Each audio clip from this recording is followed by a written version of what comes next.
Hello everyone, আসসালামু আলাইকুম। চলে আসলাম একটি নতুন রেসিপি নিয়ে। সেটা হলো আমাদের আজকে বিফ টিকিয়া কাবাব।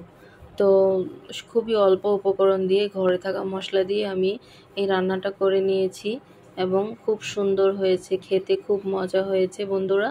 তো আমার মতো করে তোমরা একদিন ট্রাই করে দেখতে পারো। আলহামদুলিল্লাহ, খুবই মজা হয়েছে এটা। এবং দোকানের কোনো মশলা দিতে হবে না, বাসায় থাকা যে মশলাগুলো সেগুলো দিয়ে আমি রান্না করেছি। তো চলে আসো এবার মূল উপকরণে। তাই যে একটি প্রেশার কুকার নিয়েছি আমি। প্রেশার কুকারে এই রান্নাটা আমি করে নেব। এই যে কিছু কিছু বলতে 200 গ্রাম আমি বোটের ডাল দিয়েছি এবং আমি এখানে দিয়েছি 300 গ্রামের মতো গরুর মাংস, হাড় ছাড়া। এই গরুর মাংসটা দিয়ে আমি কিছু পেঁয়াজ অ্যাড করে দিলাম। তারপরে আমি তেজপাতা, দারুচিনি, তারপরে এই যে দেখো একটি বড় এলাচ এবং একটি স্টার স্টার দিয়ে দিলাম, কারণ এগুলো আমার ঘরে ছিল। এই জন্য এই যে এলাচ, দারচিনি আর কয়েকটা লবঙ্গ দিয়েছি। তো এখানে আমি গোলমরিচ, আস্ত গোলমরিচটা ইউজ করব না, কারণ যদি কোনোভাবে গোলমরিচটা থেকে যায় তাহলে কিন্তু কামড়ে পড়বে। তাই আমি গোলমরিচের গুঁড়ো দিলাম 1 চামচের 4 ভাগের 1 ভাগ। তো গোলমরিচের গুঁড়োটা দেওয়াতে এটা আর কামড় পড়বে না। যদি খাওয়ার সময় মানে খুবই খারাপ লাগবে যদি এটা দাঁতের নিচে পড়ে যায়। তার জন্য আমি গুঁড়ো যেটা আমার করা ছিল সেই গুঁড়োটাই দিয়ে দিলাম। এখন আমি সামান্য কিছুটা তেল দিয়ে দেব, জিরার গুঁড়ো, তারপরে হলো আদা রসুন পেস্ট, যেটা মাংসতে না দিলে নাই হবে, সেটাই আমি দিয়ে দেব।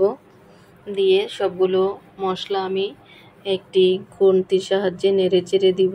সামান্য কিছু হলুদের গুঁড়ো দিলাম, এটা যেহেতু কাবাব একটু সাদা সাদা হবে। ধনিয়ার গুঁড়ো, এখানে আমি আস্ত কাঁচামরিচ দেব না, যেহেতু আমার বাচ্চারা আছে বাসায়, সেজন্য আমি কিছুটা লবণ দিয়ে দিলাম 1/2 চামচের মতো। আর 1/2 চামচের মতো আমি গুঁড়ো মরিচ দিলাম, প্রায় 1.25 চামচ হবে এখানে গুঁড়ো মরিচ দিলাম, কারণ কাঁচামরিচ যদি আমার বাবুরা দাঁতের নিচে পড়ে খুবই ঝাল লাগবে। এই জন্য আমি কাঁচামরিচটা অ্যাভয়েড করেছি। তো এখানে 4 চা চামচ আমি আদা রসুন পেস্ট দিয়ে দিয়েছি। চা চামচটা খুবই ছোট, তার জন্য এতটুকু আমার দিতে হয়েছে, যেহেতু ডাল এবং মাংস মিলে প্রায় অনেকটাই হয়ে গিয়েছে। এই জন্য আমি 4 চা চামচ দিয়ে দিলাম। এখানে গরুর মাংস আছে তোমার 300 থেকে 350 গ্রাম বা 400 গ্রাম হতে পারে, আর হলো ডাল হলো তোমার 200 গ্রাম। এটা দিয়ে আমি সুন্দর করে নেড়ে চেড়ে মিক্স করে নিয়েছি। এখন আমি কিছুটা গরম পানি অ্যাড করে দিব। তো দেখতেই থাকো বন্ধুরা। এই যে গরম পানিটা অ্যাড করে দিয়ে এটাকে আমি প্রেসার কুকারের ঢাকনাটা লাগিয়ে বসিয়ে দেব, চুলার জালটা ধরিয়ে দেব। তো এই যে দেখো বন্ধুরা, আমার কিন্তু সব উপকরণ দেওয়া শেষ হয়ে গিয়েছে। তো লাস্টে যে পানিটা দিয়েছি, দুঃখের বিষয়, সে পানিটাই আমার বেশি হয়েছে।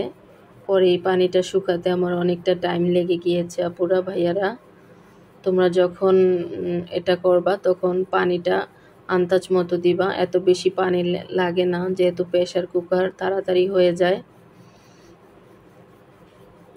তো এই যে দেখো আমি ঢাকনাটা আটকিয়ে বসে দিলাম। এখানে আধা ঘন্টার মতো আমি এটা করে নিয়েছি। করে আমি নেড়েচেড়ে একদম পানিটা শুকিয়ে দেখো একদম ব্লেন্ডার করে একদম প্লেটে নিয়ে নিয়েছি সবগুলো।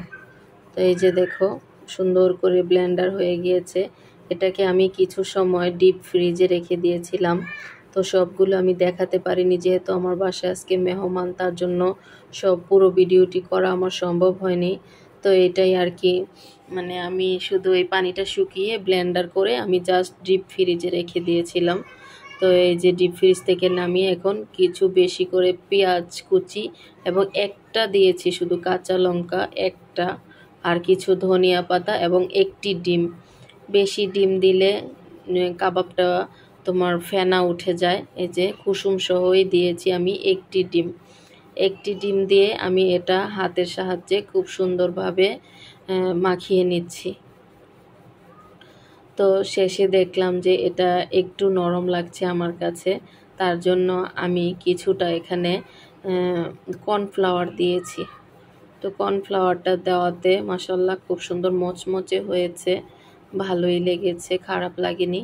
এই যে আমার কাছে কর্নফ্লাওয়ার ছিল প্রায় 2 টেবিল চামচের মতো, আমি এখানে কর্নফ্লাওয়ার দিয়ে দিয়েছি। এটা দিয়ে আমি মেখে নিয়েছি, ভালো করে মেখে তারপর আমি ডিপ ফ্রিজে রেখে দিয়েছিলাম আর কি।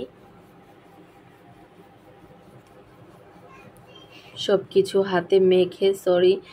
কিছু হাতে মেখে আমি এটাকে ডিপ ফ্রিজে রেখে দিয়েছিলাম। জাস্ট যখন বানাই তখন শুধু আমি চুলায় তেল বসিয়ে এনে শুধু কাবাবের সাইজ করে আমি দিয়ে দিয়েছি এটা চুলায়। খুবই সহজ উপকরণ, তোমরা দেখতেই পেলে। আমি কিন্তু ব্লগ বাই কাজী হীরা মানেই একটি সহজ রান্নাঘর এবং সহজ রান্না, মজাদার এবং খুবই অল্প সময়ে কম উপকরণে মজাদার খাবার হলো আমার ঘরে সব সময় হয়। তো এই যে আলহামদুলিল্লাহ, এই যে দেখো আমি কিছু কাবাব আগে ভেজেও ফেলেছি, তোমাদের জন্য ভিডিও করতে ভুলে গিয়েছিলাম। তো এটা আমি পরে আবার আমার মেয়েকে বললাম একটু ফোনটা ধরো, আমি কয়েকটা কাবাব বানিয়ে দেখাই দিই আপুদের ভাইয়াদের। আমার আপুরা যদিও খুব সুন্দর বানাতে পারে, তারপর আমি যেভাবে বানালাম সেটাই আমি তোমাদের সাথে শেয়ার করলাম। তো আমার বাসায় গেস্ট ছিল, গেস্টরা খেয়েও বলেছে আলহামদুলিল্লাহ খুবই মজা হয়েছে কাবাবটা।